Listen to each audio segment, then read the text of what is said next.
The only people who don't want to disclose the truth are people with something to hide. Well, welcome back to True News. I'm Rick Wiles. Since 2007, True News has been in the forefront of the campaign to get Barack Obama to release his true identity records. I don't know of any other prominent radio program that has been more consistent than us on this issue. And today, we will continue the campaign to force Barry Soetoro, the illegal alien in the White House, to come clean and admit his true identity. You've heard over the years several private investigators on True News report that Mr. Obama is fraudulently using a Social Security number that belonged to another person who is now deceased. And I've joked numerous times on the radio that Obama couldn't pass the E-Verify system if somebody checked his Social Security number. Well, a Seattle woman has done it. Linda Jordan signed up to use the federal government's E-Verify database for American employers to check and verify the legal status of employees and job applicants. And Linda is on the telephone to tell us what she found when she entered the Mac Daddy's Social Security number. Linda, welcome to True News. Hi, Rick. Thank you for having me. Well, Linda, first of all, tell me, I don't know anything about you. Do you own or operate a business in the state of Washington? No, I'm a homemaker, a mom, a wife.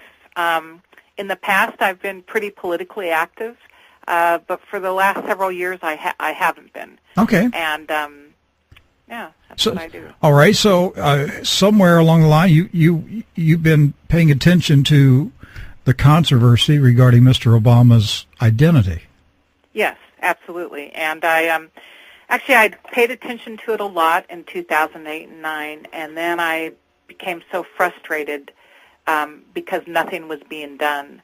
And I know a little bit about verifying documents and vetting the vetting process because my son is a deputy sheriff, and before he was employed where he's at now, he was vetted for a year and a half. And they actually flew investigators out to Seattle, where I live, interviewed the neighbors, interviewed past employers. The depths that they went to become a deputy sheriff. To become a deputy sheriff. Now, granted, he's in a place there that requires a higher level of security, but certainly not as high as the President of the United States of America. And he was vetted like you wouldn't believe. And I started thinking about that, and then I thought about the big controversy over Little League Baseball and a boy not having his birth certificate to prove how old he was just to play that game. And the more I thought about it, I was just outraged that nobody vetted this man and that there was this collective blind eye that was turned toward him, and it just started to stink to high heaven, and I just said, this is not right. There's something very wrong here. And so I did pay attention at first, discovered a lot of things that thousands and thousands of American citizens did concerning his relationship with Bill Ayers, the unrepentant terrorist, concerning his work with the Annenberg Foundation, who then went on to form a so-called factcheck.org. And so the thing that really kind of turned me back then in 2008 was when David Axelrod and Barack Obama, when they were explaining away his relationship with Bill Ayers, they said, Obama said, well, I know the fella. He lives in my neighborhood. Our children attend the same schools, and I know him like any parent would know a parent whose kids go to the same school. And at first I just kind of took that in. But then I started thinking, gosh, this Bill Ayers must have not had his kids until he was 60 years old if they're in school with Obamas. And so I researched it, and sure enough, his kids are 23 years older than Obama's. So how did they attend the same schools? That bald-faced lie right there proved to me this man was a bona fide liar. Well, Big time. Obama said during the campaign of 2008 that his father benefited from the VA bill, and that his father, got his education because excuse me, I said the VA, the GI bill. That is, he said his father got his education because of the GI bill. Well, Wait a minute. Linda, his father has never been in the U.S. military. His father's not an American. I know. It was a lie, and they just allowed him to tell the lie, and nobody stopped it. Yes, and that's what scared me more than the fact that we were dealing with a sociopathic liar, but that the media was complicit. And that right there, all of my alarms went off, and I just went, this country's in big trouble. And so of course, I tried to do something about it. I requested investigations. I wrote letters to no avail. And then I finally just had to give up because it was too frustrating. And so I did stick my head in the sand for a year and a half or so. Mm-hmm.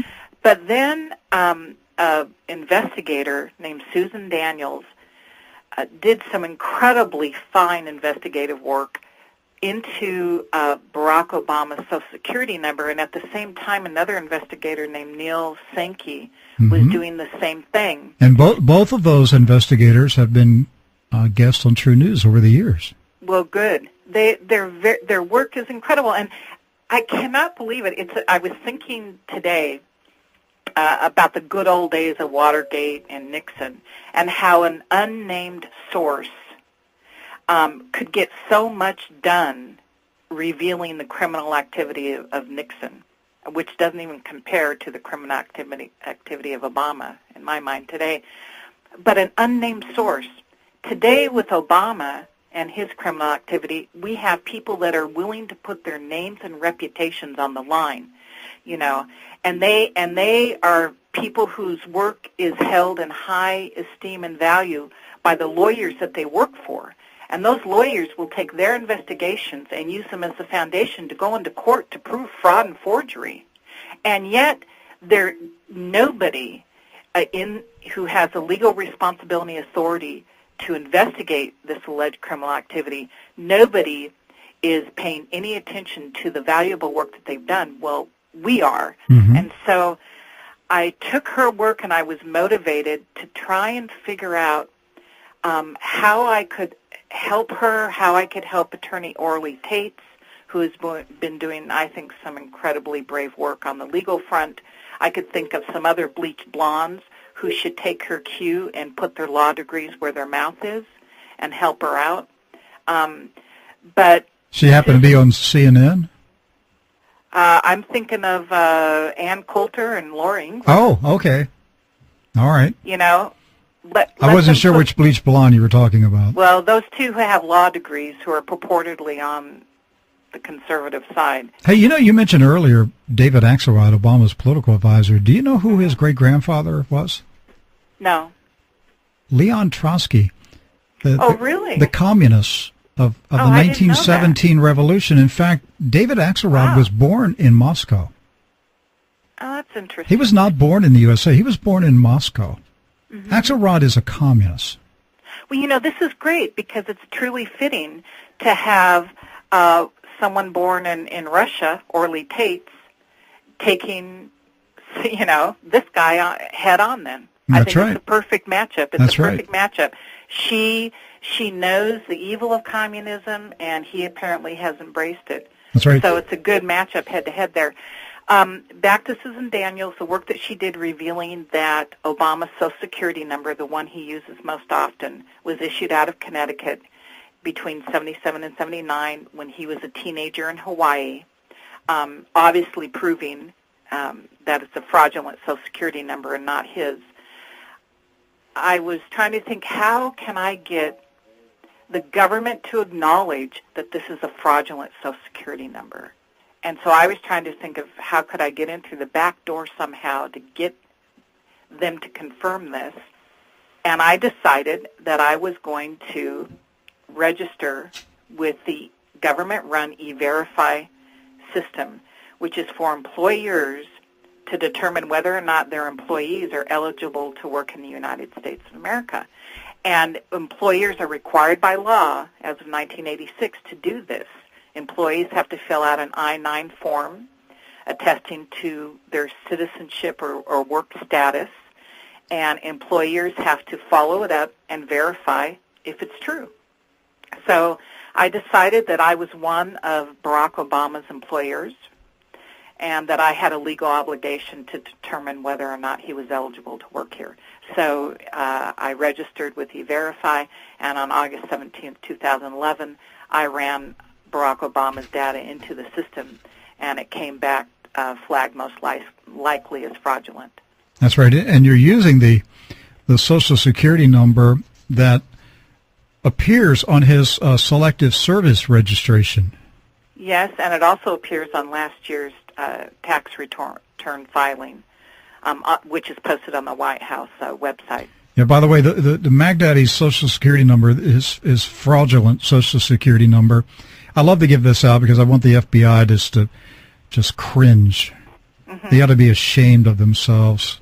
Yes. I agree. The MagDaddy's fraudulent Social Security number 042-684425. Again, the fraudulent Social Security number of the criminal in the White House, Barry Soetoro, who goes by the alias Barack Hussein Obama, who could possibly be Harrison J. Bonnell. The number he's using is 042-684425. Homeland Security says if you know of anything suspicious, you should say something. I just said it. The President of the United States is using a fraudulent Social Security number. So Janet Napolitano, I'm reporting this on the air right now. You're Secretary of Homeland Security. I hope you do something about this. We have a man in the White House who claims to be an American citizen, but he has a fraudulent Social Security number, 042-684425. Absolutely. So, Linda, tell me, you ran the MagDaddy's Social Security number and the federal government's E-Verify system. I'm sure it came back. This number is valid, belongs to the President of the United States. Well, what I got back initially was a possible notice of mismatch, and then you're forwarded to the next screen.